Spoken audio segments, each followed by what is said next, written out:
Hi viewers, ಕರುನಾಡ ಕೈರುಚಿ ಕ್ರಿಯೇಷನ್ಸ್ಗೆ ಸ್ವಾಗತ. ನಾನಿವತ್ತು butter milk rasam ರೆಸಿಪಿನ ಶೇರ್ ಮಾಡ್ಕೊಳ್ತಾ ಇದ್ದೀನಿ. ಮಜ್ಜಿಗೆ ಸಾರು ಈಸಿಯಾಗಿ ಮಾಡ್ಕೋಬಹುದು.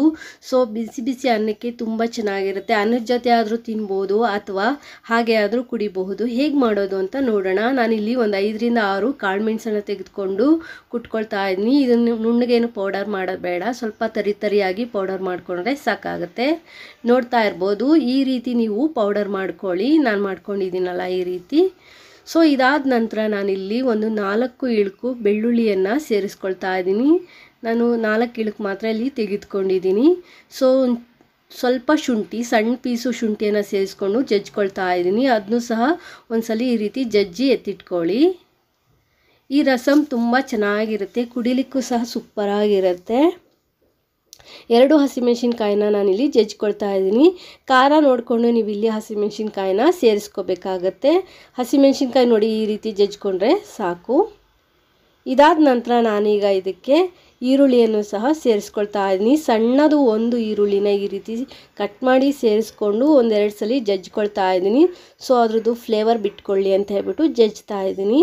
ಸೊ ಇದಾದ ನಂತರ ಇದನ್ನು ಸಹ ನಾನು ಒಂದು ಪ್ಲೇಟ್ ಮೇಲೆ ತೆಗೆದಿಟ್ಕೊಳ್ತಾ ಇದ್ದೀನಿ. ಈ ವಿಡಿಯೋ ಏನಾದರೂ ನಿಮಗೆ ಇಷ್ಟ ಆದರೆ ಪ್ಲೀಸ್ ಒಂದು ಲೈಕ್ ಕೊಡಿ. ಹೊಸದಾಗಿ ಚಾನಲ್ ನೋಡೋರು ಸಬ್ಸ್ಕ್ರೈಬ್ ಮಾಡಿಕೊಂಡು ನೋಡಿ.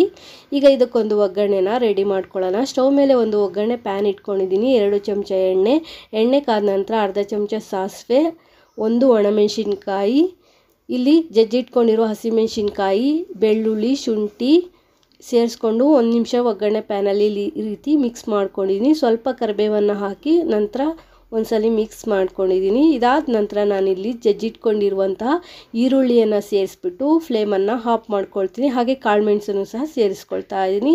ಈಗ ಫ್ಲೇಮನ್ನು ಆಫ್ ಮಾಡಿಬಿಟ್ಟು ಒಗ್ಗರಣೆ ಪ್ಯಾನಲ್ಲೇ ಒಂದು 10 ಸೆಕೆಂಡ್ ಹಾಗೆ ಬಿಟ್ಬಿಡಿ. ಅದಾದ ನಂತರ ನಾನು ಸ್ವಲ್ಪ ಒಗ್ಗರಣೆ ತಣ್ಣಗಾದ ನಂತರ ಮಜ್ಜಿಗೆಗೆ ಸೇರಿಸ್ತಾ ಇದ್ದೀನಿ. ನಾನಿಲ್ಲಿ 1/4 ಲೀಟ್ರ್ ಆಗೋಷ್ಟು ಮಜ್ಜಿಗೆಗೆ ಸ್ವಲ್ಪ ನೀರು ಸೇರಿಸ್ಬಿಟ್ಟು ಮಜ್ಜಿಗೆ ಮಾಡಿ ಇಟ್ಕೊಂಡಿದ್ದೀನಿ. ಸೊ ಮಜ್ಜಿಗೆ ಮಾಡಬೇಕಾದ್ರೆ ಉಪ್ಪು ಹಾಕಿ ನಾನಿಲ್ಲಿ ಮಜ್ಜಿಗೆನ ಮಾಡ್ಕೊಂಡಿದ್ದೀನಿ. ಟೇಸ್ಟ್ ನೋಡಿಕೊಂಡು ನೀವು ಇಲ್ಲಿ ಉಪ್ಪನ್ನು ಸೇರಿಸ್ಕೋಬೇಕಾಗುತ್ತೆ. ಈಗ ಒಗ್ಗರಣೆಯನ್ನು ಸೇರಿಸಿದ ನಂತರ 1/4 ಚಮಚ ಜೀರಿಗೆ ಪುಡಿ, 1 ಚಿಟಿಕೆ ಅರಿಶಿನ ಪುಡಿಯನ್ನು ಸೇರಿಸಿದ್ದೀನಿ. ಹಾಗೆ ಸ್ವಲ್ಪ ಕೊತ್ತಂಬರಿ ಸೊಪ್ಪನ್ನು ಸೇರಿಸ್ಬಿಟ್ಟು ಚೆನ್ನಾಗಿ ಮಿಕ್ಸ್ ಮಾಡ್ಕೊಳ್ತಾ ಇದ್ದೀನಿ. 5 ನಿಮಿಷದಲ್ಲಿ ಈ ಮಜ್ಜಿಗೆ ರಸಮ್ಮು ರೆಡಿ ಆಗುತ್ತೆ. ತುಂಬಾ ರುಚಿಕರವಾಗಿರುತ್ತೆ. ಅನ್ನಕ್ಕೆ ಸೂಪರ್ ಕಾಂಬಿನೇಷನ್ ಅಂತಲೇ ಹೇಳ್ಬೋದು. ನಾನಿಲ್ಲಿ ಟೇಸ್ಟ್ ನೋಡಿಕೊಂಡು ಉಪ್ಪನ್ನು ಸೇರಿಸ್ಕೊಳ್ತಾ ಇದ್ದೀನಿ. ಉಪ್ಪು ಹಾಕಿದ ನಂತರ ನೋಡಿ ಸ್ವಲ್ಪ ಗಟ್ಟಿಗೆ ಕನ್ಸಿಸ್ಟೆನ್ಸಿನೇ ಇರಬೇಕು ಅನ್ನಕ್ಕೆ ಅಂದರೆ. ಸೊ ಹಾಗೆ ಕುಡಿತೀನಿ ಅಂದರೆ ಬೇಕಾದ್ರೆ ನೀವು ಇನ್ನೊಂದು ಸ್ವಲ್ಪ ನೀರನ್ನು ಸೇರಿಸ್ಕೊಂಡು ಕುಡಿಬಹುದು. ಈಗ ರುಚಿಕರವಾಗಿರುವಂಥ ಮಜ್ಜಿಗೆ ರಸಮ್ ರೆಡಿ ಆಗಿದೆ. ಬಿಸಿ ಬಿಸಿ ಅನ್ನದೊಟ್ಟಿಗೆ ಸರ್ವ್ ಮಾಡಿ. ಹಪ್ಪಳ ಸಂಡಿಗೆ ಮಜ್ಜಿಗೆ ರಸಮ್ ಇದ್ದರೆ ಸೂಪರ್ ಆಗಿರುತ್ತೆ. 2 ತುತ್ತು ಊಟ ಜಾಸ್ತಿ ಸೇರುತ್ತೆ ಅಂತಲೇ ಹೇಳ್ಬೋದು. ಸೊ ಈ ವಿಡಿಯೋ ಏನಾದರೂ ನಿಮ್ಗೆ ಇಷ್ಟ ಆದರೆ ಪ್ಲೀಸ್ ಒಂದು ಲೈಕ್ ಕೊಡಿ. ಹೊಸದಾಗಿ ಚಾನಲ್ ನೋಡೋರು ಸಬ್ಸ್ಕ್ರೈಬ್ ಮಾಡಿಕೊಂಡು ನೋಡಿ. Thanks for watching this video. Take care. Have A nice day.